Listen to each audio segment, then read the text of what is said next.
Hughie is sexually assaulted multiple times in a single episode. Once by Ashley and Tech Knight in a parody Batcave. Later by a shapeshifter posing as Annie.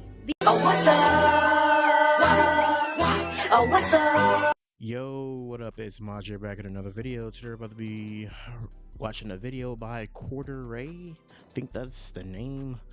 The video is gonna be on the controversial incidents of the Boys cast. We all know I love this show, bro. Well, we all know and love this show if you guys are a fan or not. But I think I really haven't seen the behind the scenes of like the actors and stuff. I guess we're gonna be learning what they did in real life and how controversial they were. Let's get into it. Bar fight that turned Homelander into a real-life headline, to a debate over representation that divided an entire fandom. Starting with number 9, Antony Starr. In March 2022, Antony Starr was arrested in Spain after getting Yeah, you know, I thought this nigga name was Antony Starr. I kept saying Anthony Starr the whole time. I I didn't see the Antony. I don't know. It's a weird name. I never know nobody named Antony over here in the States. to a bar fight with a 21-year-old chef named Bethuel Araujo. Reports said Starr had been drinking. During the fight, he allegedly punched the man twice, and at some point a glass was thrown. The chef ended up needing 4 stitches above his eye. A Spanish court later gave him a 12-month suspended sentence and a fine of about $5,400. Since he didn't have a prior record, he avoided jail, but it was still a bad look. Variety ran the headline within 48 hours. Reddit exploded with Homelander IRL memes. Twitter users joked that method acting had gone too far. The irony wasn't lost on anyone. Starr plays a sociopathic superhero who believes he's above the law and then gets arrested for violent behavior in a foreign country. The parallels wrote themselves. In an August 2025 interview during Season 5 Wrap coverage, Starr reflected on how fans empathize with Homelander despite him being a monster. He didn't directly address the arrest, but the subtext was impossible to ignore. The incident didn't end his career. The Boys kept him on the show and fans kept watching. But it did make the connection between him and the character feel a little too real for some people. Number 8. I mean, bro, why would they even take him off the show? That was literally the main star of the show. He's like the main villain. If you replace him, I would have stopped watching the show, bro. Honestly, I just can't get used to recastings. That's just me, but I just can't get used to recasting. You can recast a voice actor and everything like they did Rick and Morty, but like I just can't. They just can't do that like while in the seasons of the show. So I can understand why they didn't do it, but like. Yeah, every star is just written in controversy. Every star has their moment of being drunk. Every star has like something that'll go wrong. So you're gonna get judged no matter what. But like it was just a mistake on his part. He don't get into fights like frequently. I don't see the leading headlines. That was just rare for him, honestly. And he's not like Shia LaBeouf.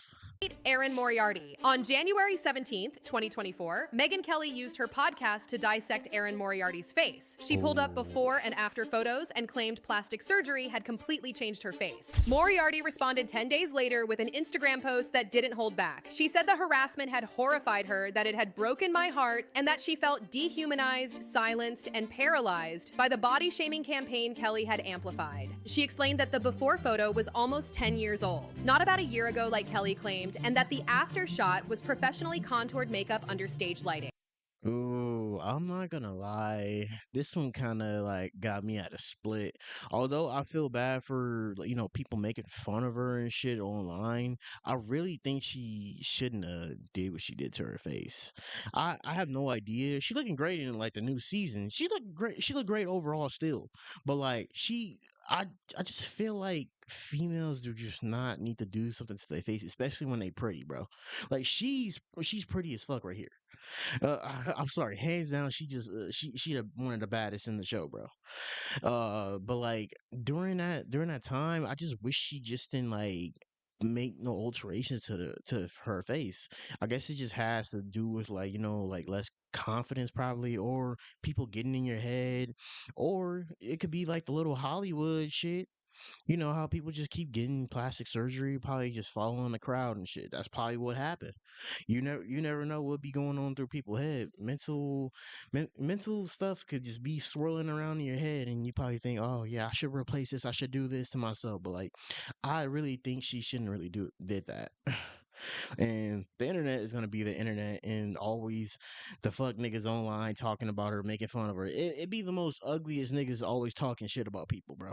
She told her followers she was deactivating her account and stepped away from social media. The backlash against Kelly was immediate. Hashtag I Stand With Starlight trended from the 2022 fan essay. Showrunner Eric Kripke tweeted at trolls, "Eat a bag of dicks, f off to the sun, and don't watch The Boys. We don't want you." Cast members like Jack Quaid and Chase Crawford left supportive comments on her posts. But this wasn't Moriarty's first time dealing with something like this. Back in September 2022, she'd posted about the relentless misogynistic trolling she faced just for playing Starlight, saying the comments were so body-obsessed they felt dehumanizing. The Kelly incident wasn't an isolated attack. It was the loudest, most public wave of harassment she'd faced in years. And the fact that a former news anchor was leading the charge made it worse. Moriarty returned to Instagram in early February, but the damage was done. The controversy exposed how quickly female actors get reduced to their appearance, no matter how compelling their performances are. Number 7, Chase Crawford. On June 3rd, 2010, Chase Crawford was pulled over outside a pub in Texas. When police searched his car, they found an unlit marijuana joint, less than 2 ounces, which meant the charge was a misdemeanor. At the time, he was right in the middle of the Gossip Girl era, playing Nate Archibald, the Upper East Side's golden boy. So the arrest got some attention. Outlets like the Los Angeles Times and CBS ran the story, but it didn't turn into a big scandal. Crawford entered a pretrial diversion program, did community service and probation, and by September 2011, the charge was dismissed and his record was cleared. For years, that was basically the end of it. It was like really funny how we just look at weed. I mean, we'll look down on people who smoked weed back then, and people just used to call them potheads, and then now those people are doing it nowadays. I mean, you're getting caught with weed in your fucking car. It's still illegal. But like, I'm just willing to point out the innuendos right there. People are always talking about smoking weed back then. I remember when I was a kid, it was taught bad. It was so bad to smoke weed. Then I learned how many people smoke weed when I grew up. I'm like, yeah, what the fuck? Y'all niggas is hypocrites. I know you're trying to tell me something, but like, nigga, weed benefits a lot. It keeps my mind at ease. Years later, the arrest started making the rounds online again, but not because of the weed. In August 2019, a promotional calendar image for The Boys went viral. Chase Crawford was in costume as the Deep, wearing the character's skin-tight suit, and fans quickly noticed what looked like a massive bulge that broke the internet. Fans flooded Twitter with shocked reactions, thirst posts, and memes. Crawford later explained that the suit actually included a prosthetic. He said Amazon freaked out, and that showrunner Eric Kripke told him the first note from the studio was basically that it had to go. In some shots, they even used CGI to tone it down. Number 6, Aya Cash. Aya Cash plays Stormfront, a white supremacist Nazi soupe who uses explicit racist language and imagery throughout season 2. Because the character is designed to be openly hateful, some fans couldn't separate the actress from the role. Cash received hostile, racially charged comments online and eventually stepped back from fan conversations while the season aired. She later told Radio Times that delivering Stormfront's racist dialogue felt uncomfortable, but that the language was used in service to a bigger conversation about real-world extremism, not to glorify it. Reddit threads on The Boys defended her with posts like "Don't insult or blame Aya" for playing a Nazi, racking up over thousands of upvotes. But the damage was done. The performance was so intense that it bled into her real life. This wasn't a case of an actor saying something controversial. It was a case of fans refusing to understand that playing a monster doesn't make you one. The Boys is built on uncomfortable satire. Bro, and these are grown ass adults too. Like, why can't y'all make the difference between like somebody playing a character and somebody literally and being racist in real life? She's not racist in real life, as you can see. It would have probably been proven, or she would have probably been exposed or kicked off or fired from The Boys. But like, this shit just literally kind of makes me fucking bad, because like, there's just so many stupid ass people out there. You don't really realize it. It's like this fucking AI thing that I be seeing on fucking Instagram, and like, I'll be going on there and I'll be seeing how many people think that AI shit is real. Old ass men thinking that shit's real, and then these niggas got the same mental capacity as these fans. Stormfront is supposed to make you sick, that's the point. But when the performance is that convincing, some people can't handle the cognitive dissonance. Cash did her job too well, and she paid for it. Number 5, Jack Quaid. On September 27th, 2020, Jack Quaid posted a blunt tweet, "F Donald Trump." It was during a COVID PSA backlash, and it went viral fast. Not just because of the message, but because Jack's father, Dennis Quaid, is famously pro-Trump, so the contrast immediately became part of the story. People on Twitter had plenty to say, and people accusing him of doing the typical Hollywood activism. But the real explosion came in season 4, episode 6, when Hughie is sexually assaulted multiple times in a single episode. Once by Ashley and Tech Knight in a parody Batcave, later by a shapeshifter posing as Annie. The episode used dark comedy, but many viewers didn't find it funny. Articles and Reddit threads called out the show for treating male sexual assault as a joke. In an October 2025 Yeah, this was so fucking weird. I'm not sensitive. I'm not sensitive, bro. But like I swear every time it's like a dude on the screen like in these little type of situations, people really kind of don't take that shit serious. But just like a lot of people do not take like a lot of male stuff serious because like, oh, you're a man. You man, bro, you enjoyed that shit. No, no, bro. Don't say it like that, bro. And I have no idea. This episode was just weird as fuck to me. I like the other half of the episode when they were upstairs, like all the little back and forth with Homelander up there, but like that sexual dungeon down there was just weird as fuck, even for the boys. And I seen a mutant have a dick, have a dick and smack MM with it. That's just crazy. interview, showrunner Eric Kripke described Hughie's story as a kind of coming-of-age arc that forced the character through a gauntlet of challenges in order to become who he is meant to be. And while he acknowledged some parts of that journey were intense, he said he still stood by the decision. Fans weren't convinced, and the controversy stuck with Hughie's entire season 4 storyline. What was meant to be his darkest chapter became the show's most divisive moment. Number 4, Jensen Ackles. During season 3 filming in early 2022, Jensen Ackles was presented with a scene that made him uncomfortable. He said, "As a father, son, husband, and self-respecting human, I can't do this. I know where my line is." Showrunner Eric Kripke later told Entertainment Weekly that they reached a compromise, allowing the story to move forward while respecting Ackles' boundaries. Kripke said he was able to get what he needed for the scene without crossing Ackles' personal limits. Neither Ackles What nor was it? Kripke has publicly detailed what the original scene involved. Discussions about It had to be some weird shit. It had to be some weird shit for him to, give that whole speech about having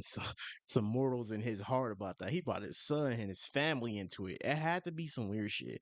I mean, the boys always have a lot of weird shit on it, bro. It was in the comics. They cut a lot of shit out from the comics, as you can see. But like, fuck, man, this shit had to be intense for him to say all of that. the scene on Reddit and YouTube exist, but specifics like view counts or interpretations are fan speculation and not verified by news sources. Number 3, Carl Urban. In June 2014, Carl Urban and his wife Natalie Vihongi announced they were divorcing after 12 years of marriage. They released a joint statement emphasizing their commitment to co-parenting their 2 kids and minimizing disruption to their lives. It was low-key, there wasn't a public scandal or a media circus, just 2 people ending a marriage quietly. Later, Carl Urban briefly dated Katie Sackhoff from Battlestar Galactica. That relationship reportedly ended around 2018, also without much press coverage. This barely counts as a controversy, but Urban's personal life drew attention during his Star Trek and Dread years, when fans kept speculating about what might have happened. In reality, it was much simpler. Sometimes marriages end, and sometimes they end respectfully. Urban moved on, kept working, and kept his kids out of the spotlight. His private life stayed private, which in Hollywood is pretty unusual. Number 2, Bro, hey, this brings into perspective. Everybody always wants to, pry into somebody's life when somebody doesn't like have some sort of controversy like ringed around their name and they just want to be a normal ass human being.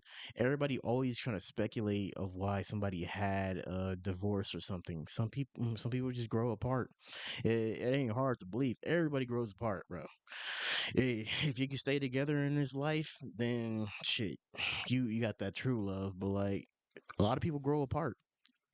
Monique McElligott. Queen Maeve's bisexual storyline was introduced in season 1 and became a focal point by seasons 2 and 3. It should have been a win for representation, a morally complex bisexual superhero on a mainstream show. But fans quickly started arguing. Some celebrated the visibility, while others criticized the show for leaning on tired tropes, fridging queer women and turning Maeve's sexuality into another source of trauma. Debates over Maeve's arc quickly spread across Reddit and Rotten Tomatoes, with fans arguing over whether the show was empowering her or just exploiting her sexuality. McElligott mostly stayed quiet, and the conversation often felt bigger than the character herself. Her storyline became a lens for how The Boys treats identity and representation. The show wants credit for representation, but it also wants to torture its characters for dramatic effect. And when those two goals collide, someone always gets hurt. Number 1, Nathan Mitchell. Black Noir's identity reveal in season 3 shocked the fandom. Unlike the comics, where he's Homelander's clone, the show made him his own character with a tragic backstory and a different role in the story. Some fans appreciated the extra depth, while others missed the comic twist and questioned whether the change was more about diversity than storytelling. People argued over the creative choices and whether the show respected the source material. Mitchell hasn't commented, and the show clearly isn't waiting for anyone's approval. Noir's story moved forward on its own. From a bar fight. Man, yo, that's good. At least they moved forward with that shit. Because the fans are always speculating shit and always bringing a lot of shit. Look, this comes from like a deep meaning of every fucking show, every game, everything with the fan base to it. They're never satisfied. They're never satisfied with one thing. Even if you give them what they want, they get bored and do some other bullshit and start commenting on shit. So like, I'm pretty sure these people already know nobody's ever satisfied. That's why when people be commenting on my shit and I'll be like, all right, I'm just still doing my way, but thanks for the advice. I'm gonna still do shit my way. But man, hey, these were some weird controversies, man. But like, a lot of them didn't really have no controversies, but fans again still try to pry into people's life, and it's just weird. But hey, if you guys enjoyed that video, go check out the original video and go support me and watch my other videos. And we on the road to 450. I'll catch you guys in the next video. He was the best guy around. What about the people he murdered? What murder?